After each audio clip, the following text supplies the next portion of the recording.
প্রধান উপদেষ্টা অধ্যাপক মোহাম্মদ ইউনূস আজ জাতিসংঘের সাধারণ পরিষদের ৮০তম অধিবেশনে ভাষণ দেবেন। সূচি অনুযায়ী নিউ ইয়র্ক স্থানীয় সময় সকাল ৯টায় অধিবেশন শুরু হবে। প্রধান উপদেষ্টা দিনের ১০ম বক্তা হিসেবে ভাষণ দেবেন। প্রধান উপদেষ্টা তার ভাষণে অন্তর্বর্তী সরকারের নেয়া সংস্কার কার্যক্রম, ২০২৪ সালের জুলাই মাসের গণ অভ্যুত্থানের আকাঙ্ক্ষা, ২০২৬ সালের ফেব্রুয়ারিতে অবাধ ও সুষ্ঠু নির্বাচন আয়োজনের অঙ্গীকার, জুলাই হত্যাকাণ্ডের বিচার এবং রোহিঙ্গা সংকটের বিষয় তুলে ধরবেন বলে আশা করা হচ্ছে।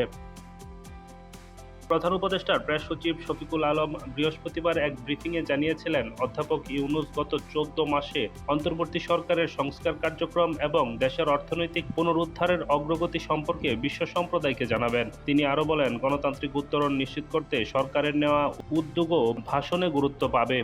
গত জুলাই অগাস্টে যে অভূতপূর্ব চেঞ্জ হলো সেগুলোর উপরে ওনার কথা থাকবে। একটা বছরে কী কী চ্যালেঞ্জ এই ইন্টারিম গভর্নমেন্ট ফেস করেছে সেগুলো বিষয় থাকবে।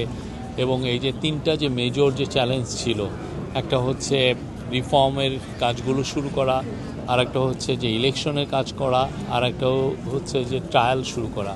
আপনারা দেখেছেন ট্রায়াল খুব ভালো গতিতে চলছে, রিফর্মের কাজগুলো গুছিয়ে আনা হয়েছে। এখন জাস্ট জুলাই চার্টারটার সাইনিংটা বাকি। আমাদের যারা 6 জন লিডার এসছেন তারা কালকে যেহেতু চিফ অ্যাডভাইজার ইউএন জেনারেল সেশনে তার স্পিচ অ্যাড্রেসটা ডেলিভার করবেন, তো সেইখানে ওনারা থাকবেন আর কি।